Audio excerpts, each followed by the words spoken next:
नमो तस्स भगवतो अरहतो सम्मा संबुद्दस्स।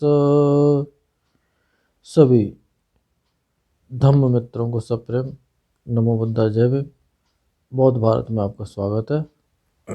जातक भाग 2 125वां जातक है कटाहक जातक। बहुम पेशो विकथयाति, ऐसे ये जातक शुरू हुआ है। यह गाथा भगवान ने जैतवन में विहार करते समय एक सेखी बघाड़ने वाले भिक्षु के बारे में कही। कोई भिक्षु होंगे जो लंबी चौड़ी मारते होंगे, सेखी। उनकी कथा पूर्वोक्त जातक संख्या 28 के सदृश ही है, लेकिन ये पहले भाग में ये आएगी, भाई अनिल पढ़ेंगे, लेकिन वहाँ इसका उल्लेख मिलेगा। अतीत कथा। पूर्व समय में वाराणसी में राजा ब्रह्मदत्त के राज करते समय बोधसत्व महावैभवशाली सेठ हुए। एक बहुत बड़े धनवान सेठ के रूप में बोधसत्व वहाँ पर जन्मे थे। उनकी भार्या ने एक पुत्र को जन्म दिया। सेठ की जो सेठानी थी उन्होंने एक पुत्र को जन्म दिया और उनकी दासी ने भी एक पुत्र को जन्म दिया। उसी वहीं पर जो उनकी दासी थी, उन दोनों के एक एक पुत्र हुआ। वे दोनों साथ साथ बड़े होने लगे। श्रेष्ठी पुत्र के लिखना सीखते समय दास ने भी उसकी तख्ती धोते हुए जाकर उसी के साथ लिखना सीखा, गढ़ना सीखा, यानी कि गणित भी सीखा और लिखना भी सीखा। और उनकी जो तख्ती होती थी उसको वो लेके जाते थे, जो दासी के पुत्र थे वो। 2-3 भाषाएं सीखीं। क्रम से बढ़कर वह वचन कुशल, भाषा कुशल, सुंदर तरुण हुआ। उसका नाम था कटाहक।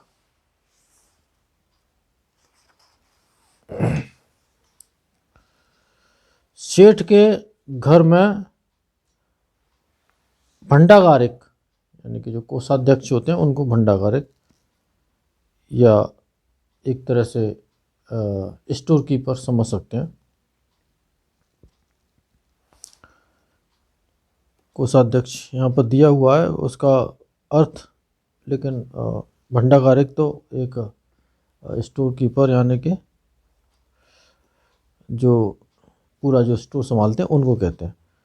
का काम करते हुए वह सोचने लगा, यह लोग मुझसे हमेशा भंडागारिक का काम नहीं कराएंगे। कुछ भी दोष देख ताड़ित कर बांध लक्षण चिन्ह दाग कर दास के रूप में मेरा उपयोग करेंगे। सीमा प्रदेश में सेठ का सहायक मित्र एक सेठ है। क्यों न मैं सेठ की ओर से एक पत्र ले वहाँ पहुँच, मैं सेठ का पुत्र हूँ, कह उस सेठ को धोखा दे, उसकी पुत्री से विवाह कर सुखपूर्वक रहूं। ये योजना उसके दिमाग में आई, जो दासी का पुत्र था वो। उसने स्वयं ही कागज लेकर, मैं अमुक नाम का सेठ अपने पुत्र को तुम्हारे पास भेजता हूँ। मेरा तुम्हारे और तुम्हारा मेरे साथ विवाह संबंध करना योग्य है, इसीलिए आप इस लड़के को अपनी लड़की देकर वहाँ बसा लें। यानी कि उस समय भी कितनी चालबाजी, ये सब चालबाजी पुराने ज़माने में भी चलती थी, आज चलती है ना। मैं भी समय मिलने पर आऊँगा, लिखकर सेठ की मुद्रा की मोहर लगाकर इच्छानुसार मार्ग व्यय तथा सुगंधियाँ आदि वस्त्राद ले और पर्यंत देश में जा सेठ के यहाँ प्रणाम कर स्थित हुआ। सेठ ने पूछा, तात कहाँ से आया है? वाराणसी से।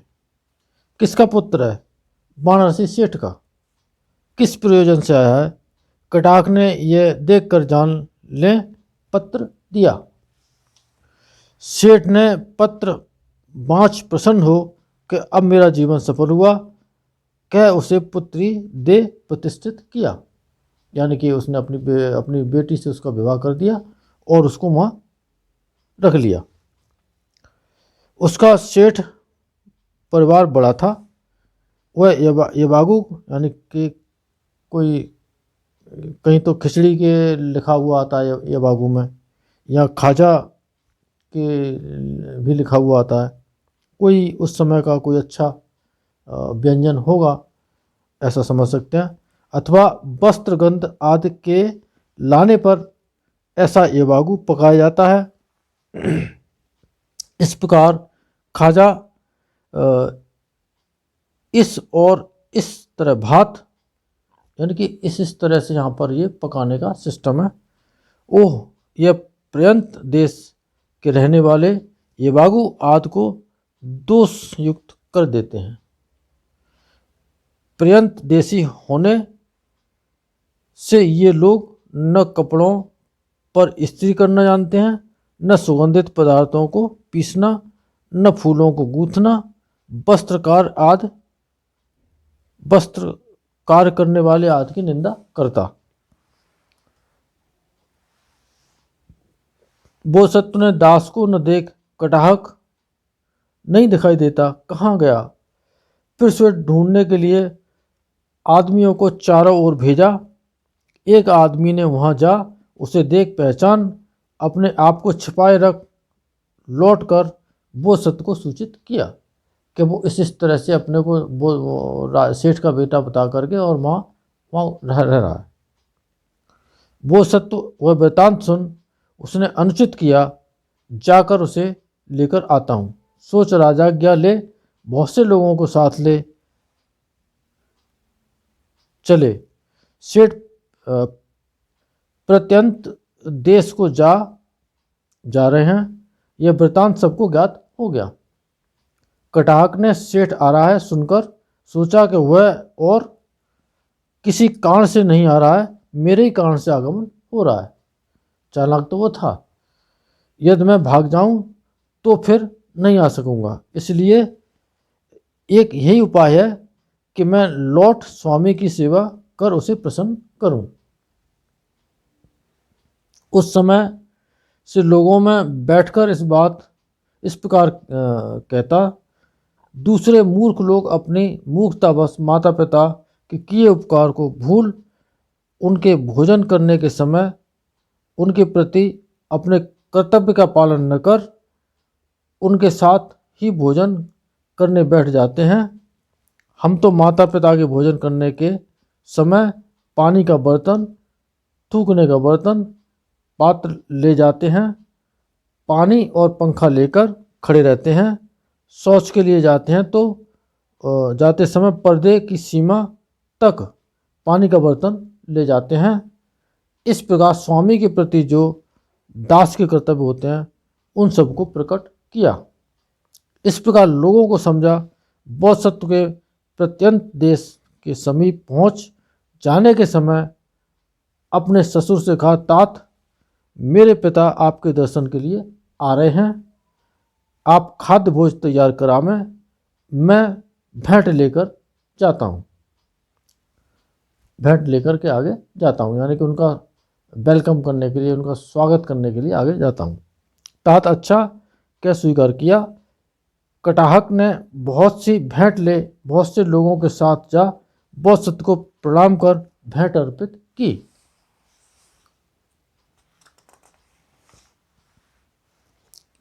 बोधसत्व ने भेंट स्वीकार कर कुशल समाचार पूछ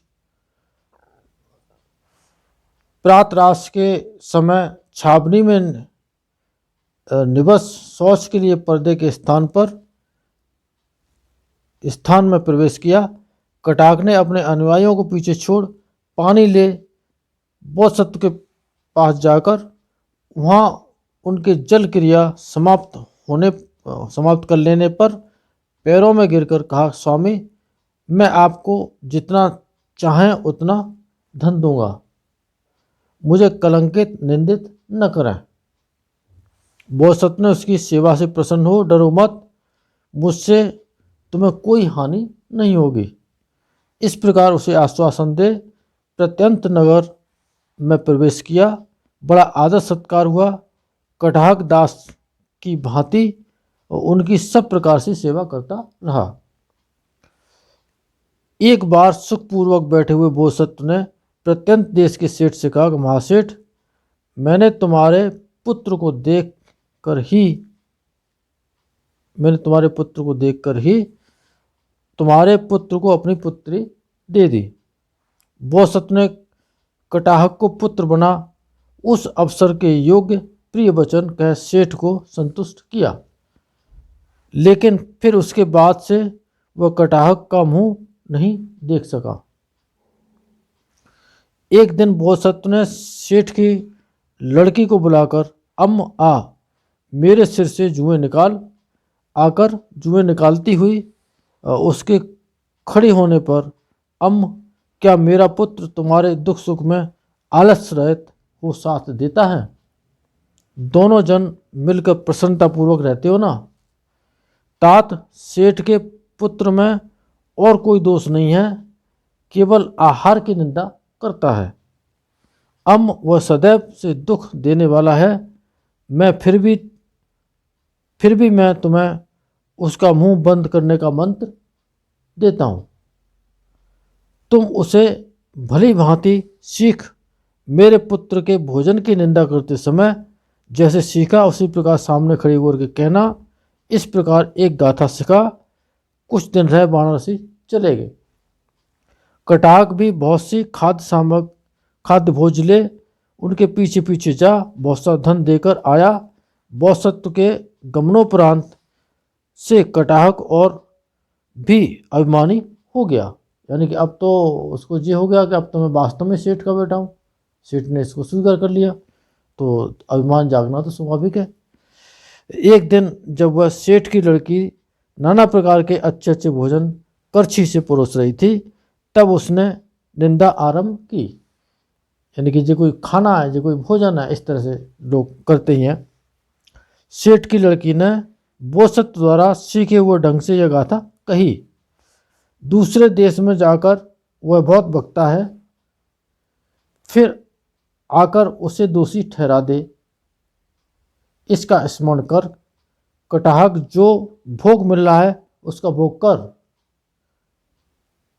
बहुमपिसो विकच्छय अन्यं जनपद गहोति। इसका ये अर्थ था, जो अपने जन्म स्थान से किसी ऐसे दूसरे देश गया रहता है जहाँ उसकी जाति नहीं जानते, यानी कि वो कौन है ना। जाति का मतलब इस तरह से समझना चाहिए कि वो नौकर है, कि वो वास्तव में वो है।